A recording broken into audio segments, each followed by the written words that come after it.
Bonjour à toutes et à tous, très heureux de vous retrouver au sortir du déjeuner pour ce live sur Major Prépa, consacré, comme vous le savez, au débrief de l'ultime face-à-face entre Donald Trump et Joe Biden. Ce débat télévisé donc qui a lieu cette nuit à 3 heures du matin, heure française, à Nashville, dans le Tennessee, donc Nashville qui est la capitale du Tennessee, et qui parachève quasiment une campagne mouvementée, marquée par la crise sanitaire, par la crise économique et bien sûr par les revendications des minorités notamment. On va y revenir. Et justement, pour m'accompagner dans ce débat, je me trouve, comme la semaine passée, j'ai le grand honneur d'accueillir l'excellent Alexandre Melnik. Donc Alexandre, d'abord, tout d'abord, bonjour. Hein. Bonjour Dimitri, bonjour à toutes celles qui nous suivent et nous écoutent et nous regardent.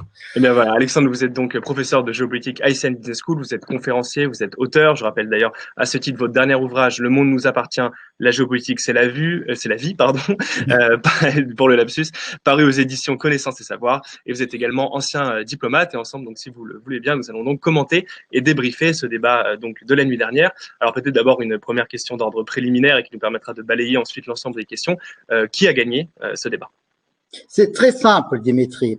Biden n'a pas perdu. Et le fait qu'il n'ait pas perdu le débat, c'est-à-dire il a gagné. Il a gagné. Parce qu'en fait, les deux prétendants à la Maison-Blanche, ils étaient égaux à eux-mêmes. Trump, il a fait du Trump, mais il n'a pas réussi à renverser la table. Parce que c'était la dernière possibilité pour lui de casser la baraque, comme on dit, et de rattraper le retard qu'il a dans les sondages actuellement par rapport à Biden. Donc, il ne l'a pas fait. Il n'a pas réussi. Et Biden, il a fait du Biden.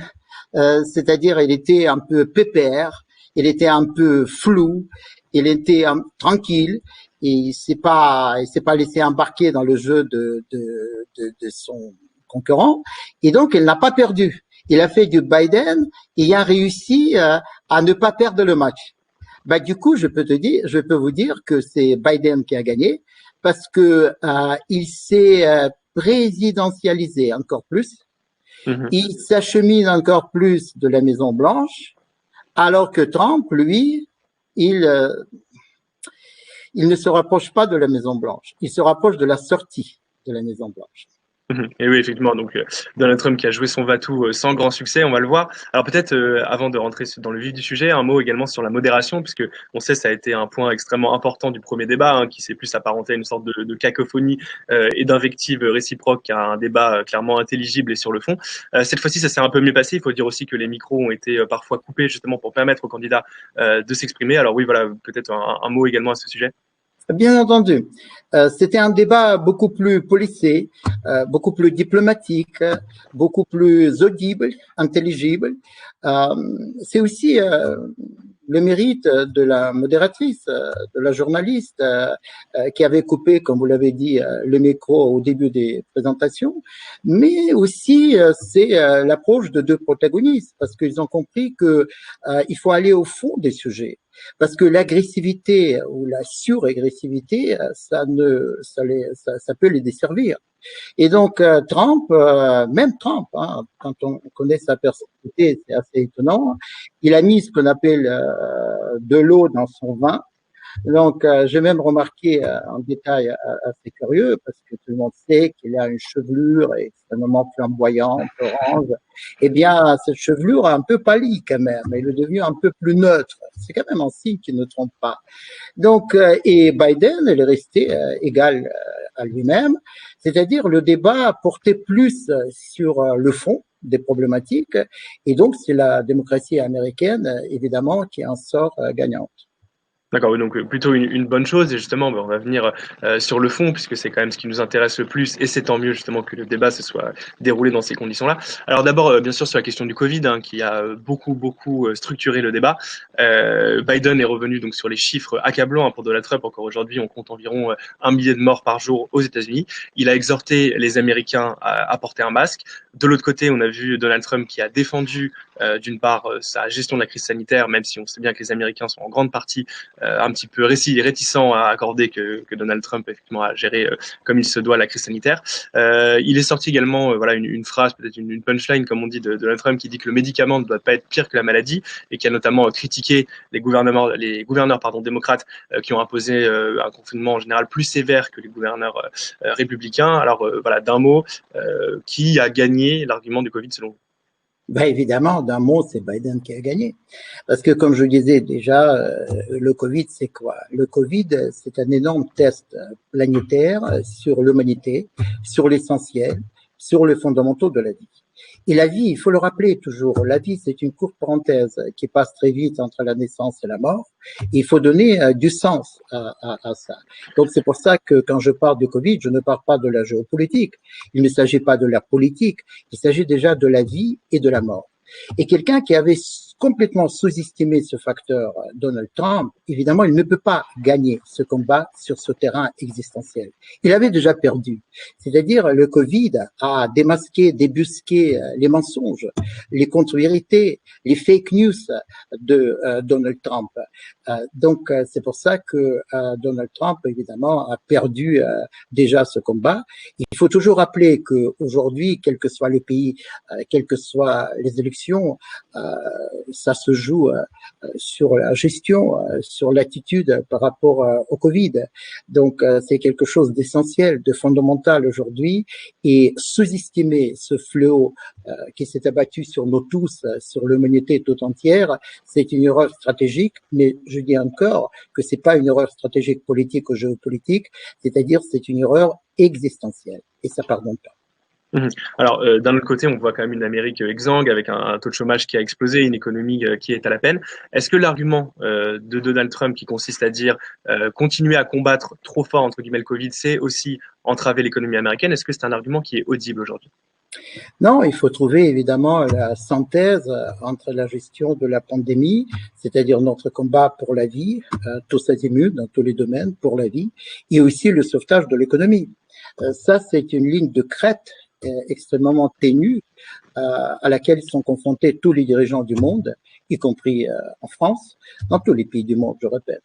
Évidemment, il faut trouver la synthèse, mais personne ne sait exactement comment le faire. Et la vie, à mon avis, doit l'emporter sur l'économie. C'est ce que nous avons fait d'ailleurs dans tous les pays du monde, d'abord avec le confinement qui était quasiment planétaire, aujourd'hui avec le couvre-feu ou avec le reconfinement qui se propage dans beaucoup de pays du monde. C'est-à-dire, encore une fois, la vie l'emporte sur l'économie. Sans oublier, évidemment, les impératifs économiques. Concernant Donald Trump, évidemment, le Covid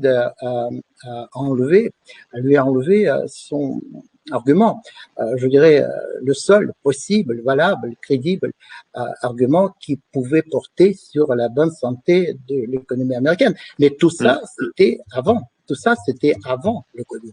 C'est-à-dire que le Covid a complètement bouleversé la donne et le Covid a renvoyé Trump à ses mensonges, à ses fake news, à ses contre-vérités et démontré aussi sa nocivité, sa dangerosité par rapport à la gestion de ce fléau. Et justement, au sujet des fake news, vous y revenez d'ailleurs dans la tribune que vous avez publiée ce matin sur Major Prépa et que bien sûr j'invite à consulter. Quelles ont été ces fake news? Parce que alors voilà, effectivement, donc on le sait, hein, les fake news ont jalonné, j'allais dire, le mandat présidentiel de Donald Trump. Mais quelles sont les fake news notamment qu'il a pu utiliser au cours de ce débat? Oh, plein, c'est-à-dire la relancer. Il voulait d'abord justement modérer un tout petit peu sa personnalité, mais c'est un peu plus fort que lui, parce que quand on essaie de chasser le naturel, on le sait, il revient au galop. Donc, il voulait être plutôt poli, diplomatique, etc., mais n'a pas vraiment réussi à faire, tout simplement parce que qu'est-ce qu'il a comme programme? Il n'a que fake news, contre-vérité et aussi les approximations et aussi donc les invectives personnelles contre Joe Biden et sa famille. Finalement, c'est le seul programme que je perçois et que je constate quand j'écoute et quand je regarde Donald Trump. Et donc, ces fake news, en vrac, comme ça, il a dénigré la Russie, il a dénigré la Chine en disant que tout est parti de là-bas, que la Chine, c'est le foyer initial, donc originel de la pandémie. C'est-à-dire, il a rejeté complètement la science. Une fois de plus, il s'inscrit en faux contre la science, contre la raison. Il se positionne complètement sur sur le terrain de la postérité. La postérité, c'est l'émotion qui prend le dessus sur les faits réels, avérés. Donc, il a aussi parlé, par exemple, de l'éolien. C'est ça qui m'a beaucoup amusé. Donc, ça tue les oiseaux. Hein, ça qui tue les oiseaux, parce qu'il sait que cette phrase, ça peut faire le buzz. Bon, c'est-à-dire, c'est un peu likeable parce qu'il faut pas tuer les oiseaux. Les gens réagissent par rapport à ça. Mais quel rapport quand même avec l'éolien, les éoliennes? C'est-à-dire, comme d'habitude, il a relancé, je répète cette expression, il a relancé sa machine de fake news. Il a bombé le torse. Il a fait du Trump. Il a fait du Trump, même si c'était un Trump un tout petit peu plus policé que d'habitude. Donc, mais les fake news, c'est le terreau nourricier de Donald Trump. C'est-à-dire, on ne peut pas s'en passer. Si vous enlevez les fake news du phénomène Trump, il ne restera pas grand-chose. Alors, il y a les fake news et puis il y a aussi les attaques directes à la personne du candidat, donc en l'occurrence de Joe Biden. Et effectivement, les invectives sont allées des deux côtés cette fois-ci. Hein. Le débat s'est beaucoup cristallisé autour de la probité des candidats. Alors, d'un côté, on a eu les affaires Trump avec la question des impôts, hein, qui est beaucoup revenue ces dernières semaines sur le devant de la scène politique. Donc, les soi-disant impôts qu'il n'aurait pas payés, alors qu'il les devait. Et de l'autre côté, on a eu Hunter Biden, le fils de Joe Biden, qui aurait des histoires un petit peu curieuses, j'allais dire, avec certains oligarques ukrainiens. Alors, simplement d'un mot, là aussi, est-ce qu'il y a un vainqueur? Est-ce qu'il y a un candidat qui a paru peut-être un peu plus blanc comme neige que l'autre à ce niveau-là? Non, il n'y a pas, Dimitri, personne n'est blanc comme neige. Hein. Il faut oublier ça. On vit dans un monde qui n'est pas parfait, évidemment. Donc, il y a quand même la loi qui doit régler les relations dans la société. D'ailleurs, j'ai constaté que ces invectives très personnelles, qui ne volent pas très haut, évidemment, mais ils étaient un tout petit peu occultés par la volonté de deux protagonistes à élever le niveau du débat. C'est-à-dire, Trump, évidemment, il a esquissé ce débat sur le fils, d'après lui, qui a trempé dans le scandale financier en Ukraine. Mais quand on creuse un peu plus, on s'aperçoit que c'est quand même Trump qui avait fait pression, ou qui aurait fait pression, parce que je n'ai pas de preuves, je ne veux pas m'engager sur ce terrain-là, qui aurait fait pression sur le président ukrainien Zelensky, en lui demandant de mener une enquête un peu plus poussée concernant les activités du fils de Biden, c'est-à-dire ça date d'il y a quelques mois. Trump ne sortirait pas gagnant de ce combat. Donc, en ce qui concerne les impôts, vous avez dit, soi-disant, il n'a pas payé les impôts. C'est-à-dire milliardaire qui a quand même le moyen de payer les impôts et donc qui occupe aujourd'hui la Maison Blanche, c'est-à-dire qui doit servir d'exemple dans tous les domaines aux Américains, d'exemple de valeur. Eh bien, lui, combien il a payé l'année dernière de mémoire, $700. C'est ça. Donc, c'est ridicule. C'est absolument ridicule. Et ça, une fois de plus, il se positionne, Donald Trump, dans le domaine du mensonge, de fake news, et il est empêtré dans ses propres mensonges. C'est-à-dire, la situation aujourd'hui a révélé Donald Trump comme fabricant de fake news. Et donc, du coup, pour conclure sur cette question, pas forcément de gagnant, on va dire, à ce niveau-là. Les deux candidats, finalement, sont mouillés dans des affaires, même si Donald Trump, peut-être, davantage a pu. Oui, mais c'est pas sur ce terrain-là que se joue aujourd'hui les élections. Voilà. Donc, c'est-à-dire, c'est comme si les deux partaient du fait que personne n'est blanche comme neige, je reprends votre expression, et donc il faut passer vraiment à autre chose, et autre chose est dominée aujourd'hui par la gestion du Covid. D'accord. Alors, une toute autre question maintenant, celle de la santé, hein, puisque c'est là aussi un sujet qui a été largement abordé par les deux candidats. Et cette question là aussi qui s'est cristallisée plutôt autour de l'Obamacare, hein, cette fameuse réforme de la santé voulue par Obama. Alors, d'un côté, on a Donald Trump qui se félicite de l'avoir détricoté, cette mesure qui est l'Obamacare. De l'autre, on a Joe Biden qui, au contraire, voudrait la renforcer si jamais il entre à la Maison-Blanche. Là aussi, quels ont été les deux arguments des candidats? Et est-ce que peut-être en préambule, vous pouvez rappeler un petit peu en quoi consiste l'Obamacare? Bien entendu, parce qu'en fait, il y a deux modèles, deux visions de l'Amérique qui s'affrontent. D'un côté, il s'agit d'un modèle ultralibéral qui est prôné, préconisé par Donald Trump, sous-entendu que l'Amérique n'a pas besoin de système de sécurité sociale, parce que dans l'Amérique où l'égalité des chances existe pour tout le monde peut gagner beaucoup d'argent, et à ce moment-là, donc, on n'a pas besoin de système de sécurité sociale. Et il démonise, diabolise ce système de sécurité sociale tel qu'il existe en Europe comme un reliquat du socialisme, voire du communisme. Donc quelque chose qui n'est pas compatible avec la mentalité, avec l'ADN culturel, mental des États-Unis. Voilà. Bon, de l'autre côté, il y a une vision qui me paraît quand même plus proche de la réalité, du bon sens et de la raison, qu'aujourd'hui on vit dans un monde où les inégalités se creusent. La globalisation aujourd'hui, c'est un formidable booster, c'est ce que j'appelle la race to the top, mais en même temps, il y a beaucoup aussi de race to the down. Et donc, il faut trouver ce modèle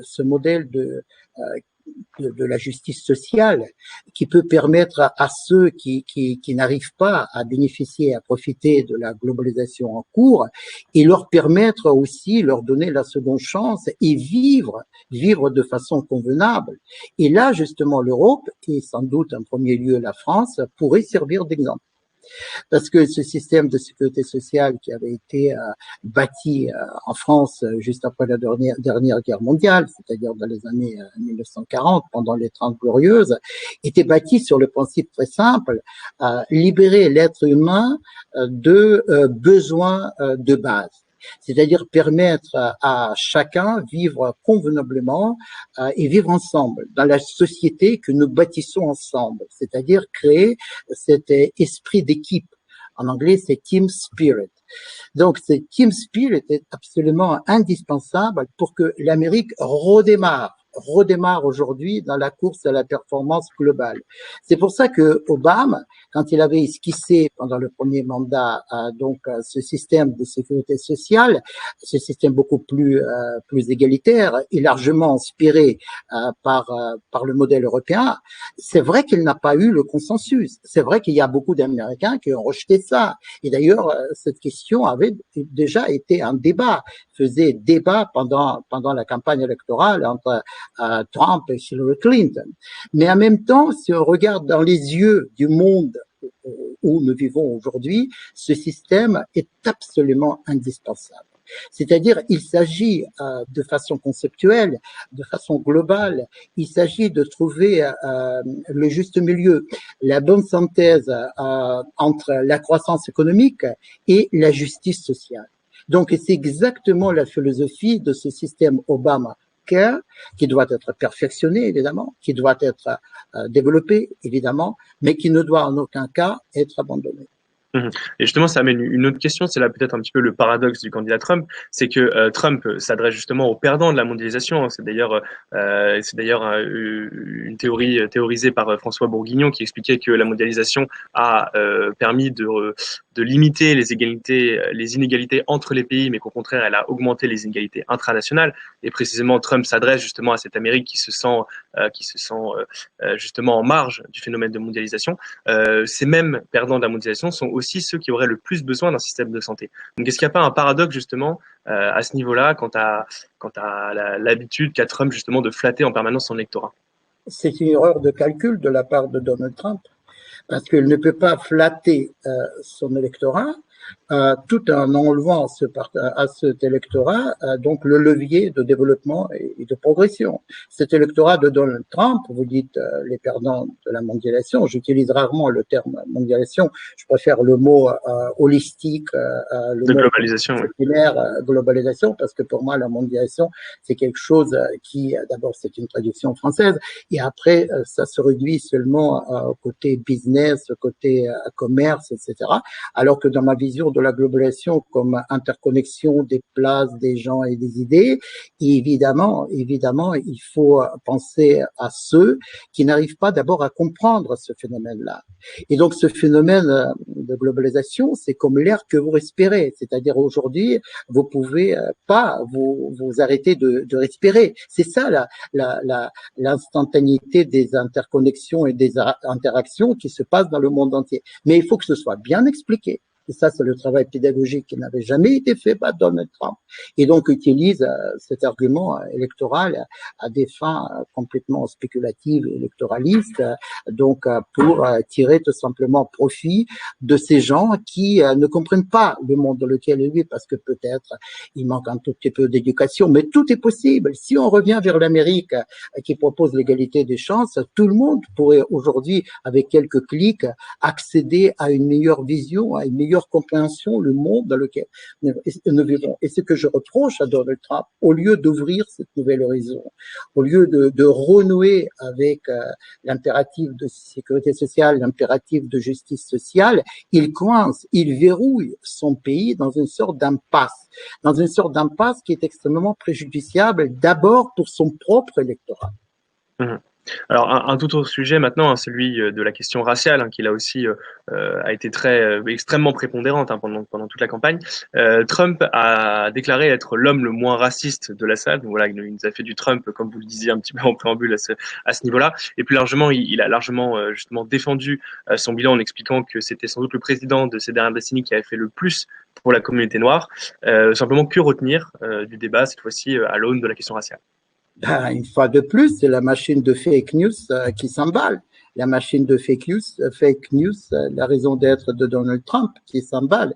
Parce que évidemment, ce mouvement de Black Lives Matter, c'est pas parce que la situation aux États-Unis de ce point de vue est apaisée, c'est au contraire.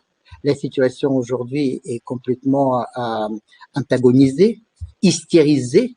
Donc, il faut trouver cette synthèse au-dessus des clivages politiques, et c'est exactement le contraire de la politique que propose Donald Trump, et qui est déjà montré dans son comportement, dans ses phrases qu'il prononce, etc., en essayant de flatter son électorat qui est quand même majoritairement blanc.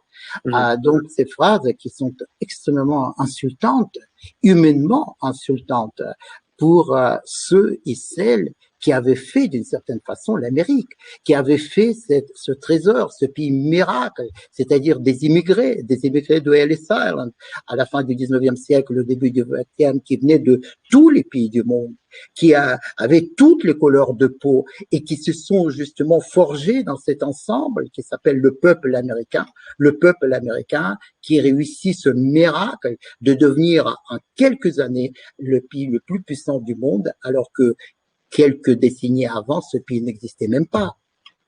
Du côté de Joe Biden, voilà, alors celui-ci a largement rappelé à qui veut l'entendre que dans sa jeunesse, il avait effectivement travaillé en tant que maître nageur dans une piscine d'un quartier de la communauté noire, et que donc, bon, de surcroît, il était toujours extrêmement alerte quant à ces questions. Est-ce qu'il faut le croire sur parole? Est-ce qu'effectivement, Joe Biden, s'il est élu, fera avancer la cause de la communauté noire aux États-Unis? Ça, personne ne peut le dire. Personne ne peut le dire. C'est l'avenir qui le dira.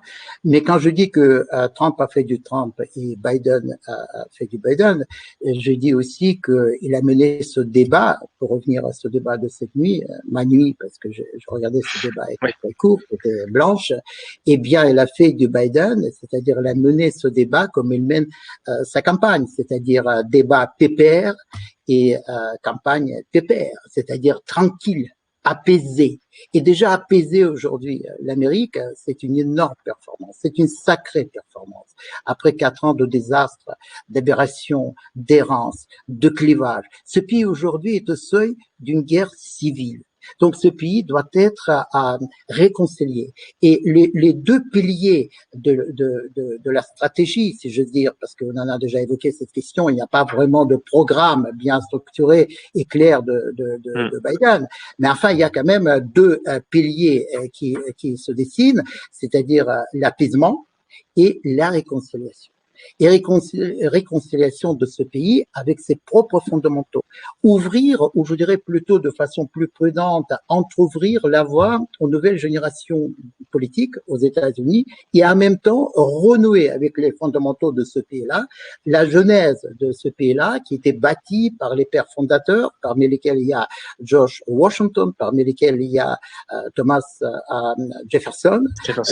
L'auteur principal de la Constitution américaine, Biden, et aussi un personnage extraordinaire qui force mon admiration, c'est peut-être moins connu de tous, c'est Thomas Paine, qui avait prononcé une phrase qui m'avait profondément marqué, qui a bouleversé ma vie. Il a dit, Thomas Paine, que mon pays c'est le monde et ma religion c'est de faire le bien. Voilà. Et pour moi, c'est justement le programme de Biden. D'abord, entreouvrir une fenêtre, une porte, un horizon pour les nouvelles générations politiques, être un président de transition, de modération, et de l'autre côté, renouer avec ce que j'appelle l'American Dream, avec le rêve américain, qui fait partie quand même de la mentalité, des espoirs des gens du monde entier. Donc, c'est-à-dire, il va faire revenir les États-Unis sur l'arène internationale sur la base de ces deux piliers, c'est-à-dire l'apaisement et la réconciliation de l'Amérique avec son propre passé et avec une projection vers l'avenir. Et justement, vous parliez d'un président éventuellement transitoire. Il faut rappeler que Joe Biden est quasiment octogénaire et que voilà, il a plus ou moins laissé entendre qu'il ne ferait qu'un seul mandat. Très bien. Alors sur une toute autre question, pardon. Maintenant, la question du changement climatique que vous avez déjà un petit peu évoqué, puisque voilà, vous avez parlé effectivement de la petite phrase de Donald Trump qui estime que les éoliennes sont dangereux pour les oiseaux. Donc là aussi, deux visions qui s'affrontent entre voilà Donald Trump qui est ouvertement climato-sceptique, qui est sorti des accords de Paris pendant son mandat. De l'autre, Joe Biden qui a déclaré que le changement climatique est effectivement une crise majeure et une réelle menace pour l'humanité tout entière. On retrouve là un antagonisme qui existait déjà en 2000 entre Al Gore, d'une part, donc le démocrate, qui était bien sûr un fervent défenseur de la cause environnementale, qui était aussi l'auteur d'un film, Une vérité qui dérange, assez célèbre. De l'autre côté, Bush, voilà, qui représentait peut-être cette Amérique qui aime polluer, j'allais dire entre guillemets, en tout cas, parce que on sait que voilà, les Américains sont, si on le rapporte à la population, les plus gros pollueurs du monde.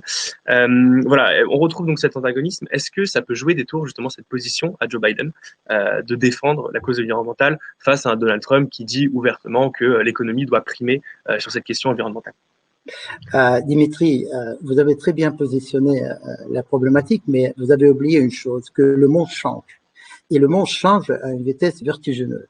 C'est-à-dire ce qui était vrai il y a quelques années. Il y a 20 ans, oui. Voilà, évidemment. Donc aujourd'hui, et la situation de demain ne sera jamais la répétition de la situation d'aujourd'hui. Aujourd'hui, je pense qu'un peu partout à travers la planète, nous prenons conscience de la fragilité de notre planète, de fragilité de la vie de notre planète, et pas à cause des Martiens, et pas à cause des guerres nucléaires, mais à cause de nous, de nos propres activités humaines. Ça s'appelle le changement du climat, ça s'appelle la transition écologique. D'ailleurs, il faut trouver un mot peut-être encore plus juste, encore plus percutant pour signifier ce changement de paradigme civilisationnel, c'est-à-dire prise de conscience globale de la fragilité, voire de la disparition possible de notre planète à cause de nos propres activités. Et donc, défendre cette cause, c'est pas du tout un sujet de polémique, parce que c'est une réalité des choses. Et au contraire, rejeter cette réalité, c'est de se retrouver tout de suite dans le déni de réalité. Et donc, c'est plus, une fois de plus, je voudrais revenir sur cet aspect existentiel, c'est-à-dire aspect la vie, la mort, et je voudrais introduire cet aspect existentiel dans ma perception, dans ma vision, donc de la problématique écologique. Il ne s'agit plus de la politique, il s'agit de la vie et de la mort de la planète. Il s'agit de notre propre survie de la planète. Donc, c'est-à-dire, nous devons obligatoirement réunir nos efforts sur la base scientifique, qui est absolument indiscutable de ce point de vue, pour avancer ensemble. Et c'est pas en sortant de l'accord de Paris, par exemple, c'est ce que Donald Trump avait fait avec grand renfort de propagande, avec ses gestes extrêmement médiatiques, en faisant les grands moulinets comme à son habitude, mais c'est justement en travaillant ensemble, en interagissant ensemble sur ce terrain qui devient vital à la survie de l'humanité tout entière que nous devons regrouper, collectiviser, mutualiser nos efforts. Alors ça, c'est pour le constat, mais est-ce que les Américains en sont conscients aujourd'hui? Les Américains font partie de la population de la planète, de l'humanité. Donc, il ne faut pas sous-estimer non plus le QI intellectuel des Américains. Même parfois, c'est vrai que une bonne éducation devrait jouer un rôle extrêmement important pour élever le niveau. Mais aujourd'hui, vous savez ce qui se passe? Il se passe que chaque individu de notre planète, avec quelques clics, il peut accéder immédiatement, instantanément, à l'ensemble des connaissances, des informations et des connaissances élaborées par l'humanité depuis le début de son existence. C'est pour ça que je ne sous-estime jamais l'intelligence des peuples, surtout les peuples qui avaient déjà créé des exploits dans leur propre histoire, et ça, c'est le cas des États-Unis. D'accord. Alors peut-être une ultime question sur un dernier sujet qui a là aussi beaucoup enflammé le débat, la question de la politique étrangère. Et là donc Trump qui bien sûr défendait son bilan en matière de politique étrangère. Il faut rappeler que Joe Biden aussi avait été au pouvoir sous Obama puisque c'était son vice-président. Alors simplement, qu'est-ce qu'il faut retenir là aussi de cette question de politique étrangère et qu'est-ce qu'a dit concrètement Donald Trump à ce sujet? Il a dit concrètement, il a critiqué la Chine, il a critiqué la Russie, il a mis un tout petit peu en valeur sa relation particulière avec le dictateur Kim de la Corée du Nord. Donc, il était toujours dans son numéro finalement, c'est-à-dire il a dénigré tout le monde en flattant le patriotisme, le nationalisme, le chauvinisme américain. Donc, il a dit aussi une chose, par exemple, que la Russie, il a été assez sévère par rapport à la Russie, alors que la Russie, elle, a fait quand même une fleur à l'égard de Trump qui est passée quasiment inaperçue, parce que qu'est-ce qui s'est passé? Il s'est passé que Poutine, il y a 2 jours, je crois que c'était avant-hier, tout d'un coup, il a proposé de prolonger le traité sur le désarmement stratégique qu'on appelle START pendant 1 an. Donc ça, c'est un peu cadeau fait par la Russie à Donald Trump. Et la Russie considère toujours Donald Trump comme un peu son poulain, son candidat, parce que les Russes comprennent que si Biden passe, ce sera plutôt le resserrement des liens occidentaux. Et tout ce qui va dans ce sens, c'est-à-dire ressouder l'union de l'Occident, qui n'est pas possible d'ailleurs sans les États-Unis, eh bien, c'est pas forcément la bonne chose pour Poutine. Donc, c'est-à-dire sur le terrain de la politique internationale, c'est vrai que si vous prenez le cas d'Israël, donc le cas d'Israël est assez particulier parce que Donald Trump a quand même réussi à faire bouger les lignes. Les lignes qui paraissaient absolument figées, statiques depuis des années. Donc, il a aussi fait bouger les lignes non seulement en Israël, mais dans un certain nombre de pays arabes au Moyen-Orient. Donc, mais ce qui se passe aujourd'hui, et je voudrais revenir sur les fondamentaux de nos échanges, c'est qu'aujourd'hui, beaucoup de choses, et je suis tenté de dire tout se joue sur la gestion du Covid. Et le Covid a ramené les succès, en tout cas ce que Donald Trump considère à tort ou à raison comme ses propres succès en politique étrangère, géopolitique, diplomatique, eh bien ça a été ramené par le Covid, je dirais, au rang d'épiphénomène. Parce que ce qui ressort aujourd'hui, c'est justement la problématique de la vie et de la mort, ce qui justifie, à mon avis, mon approche existentielle, que je continuerai à développer d'ailleurs en interprétant l'évolution de la situation aux États-Unis et ailleurs d'ailleurs.